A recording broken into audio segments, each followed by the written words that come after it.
Hello दोस्तों, मैं विष्णु प्रसाद और आप देख रहे हैं टेक रिवील। दोस्तों, आज मैं आप सभी लोगों को डीए के बारे में बताने वाला हूं। तो डीए का मतलब क्या होता है और पीए का मतलब क्या होता है, इसके बारे में बात करेंगे। लेकिन स्पेशली ये वीडियो डोमेन अथॉरिटी के लिए है, मतलब डीए के लिए। और पीए जो पेज अथॉरिटी है, किसी और वीडियो में बात करेंगे।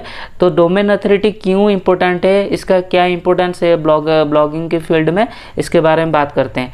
तो डोमेन अथॉरिटी मतलब एक डोमेन अथॉरिटी डीए पे जो वर्ड है वो मोज कंपनी के द्वारा बनाया गया है।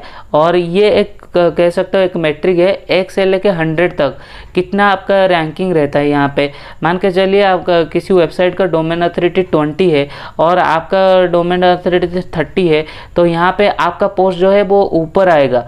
तो डोमेन अथॉरिटी का मतलब होता है, देख के ऐसा कह सकते हो कि ये वेबसाइट ऊपर आ सकता है, ये वेबसाइट नीचे आ सकता है रैंकिंग में।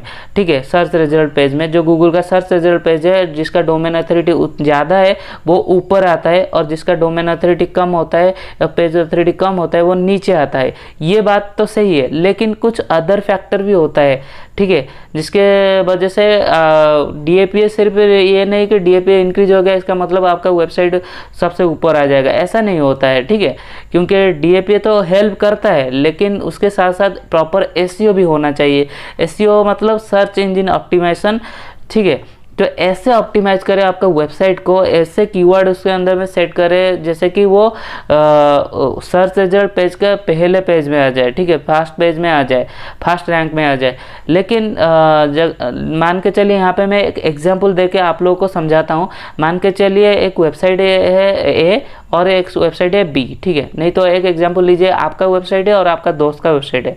आपका डोमेन अथॉरिटी 30 है, आपका दोस्त का डोमेन अथॉरिटी 20 है। ठीक है, और आप कुछ आपका रैंकिंग फैक्टर, जो रैंकिंग फैक्टर जितने भी सारे रैंकिंग फैक्टर है और आपका दोस्त का जितने भी सारे रैंकिंग फैक्टर है वो मतलब सेम ही है। ठीक है, जो जो चीज़ें ज़रूरत है, जितना भी चीज़ें ज़रूरत है, जैसे कि इमेज में ऑल टैग लगाना, वो आपका दोस्त ने लगाया, और आपका दोस्त ने आपका दोस्त का कीवर्ड डेंसिटी और आपका कीवर्ड डेंसिटी सब सेम है, सब रैंकिंग फैक्टर सेम है।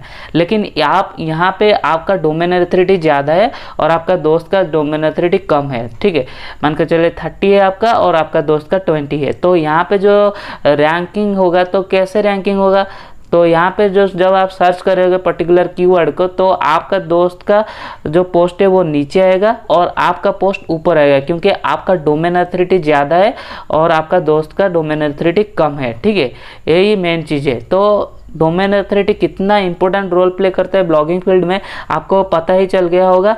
तो बात करते हैं हम अपना डोमेन अथॉरिटी को कैसे बढ़ाएंगे। तो डोमेन अथॉरिटी को कैसे बढ़ाना है आप लोगों को, डोमेन अथॉरिटी को बढ़ाने के लिए आप लोगों को क्या करना पड़ेगा, अच्छा कंटेंट तो लिख रहे हो आप, डोमेन अथॉरिटी बढ़ाने के लिए आपको कमेंट करना पड़ेगा दूसरे वेबसाइट में, जैसे जिसका हाई डीएपीए वेबसाइट वाला, जैसे जहाँ पे डोमेन अथॉरिटी पेज अथॉरिटी जो पॉपुलर वेबसाइट है वहाँ पे जाना है और आपको कमेंट के थ्रू में डू फॉलो बैकलिंक्स लाना है। और कुछ वेबसाइट नो फॉलो बैकलिंक्स भी देते हैं, तो वो नो फॉलो बैकलिंक्स भी लेना है। ठीक है, ऐसे करके आपको कमेंट के थ्रू में लाना है। और गेस्ट पोस्टिंग भी आपको करना है, वहाँ पे भी आपको बैकलिंक्स आता है, मतलब आप वहाँ पे आप लोगों को बैकलिंक्स मिलते हैं आपको वेबसाइट तक।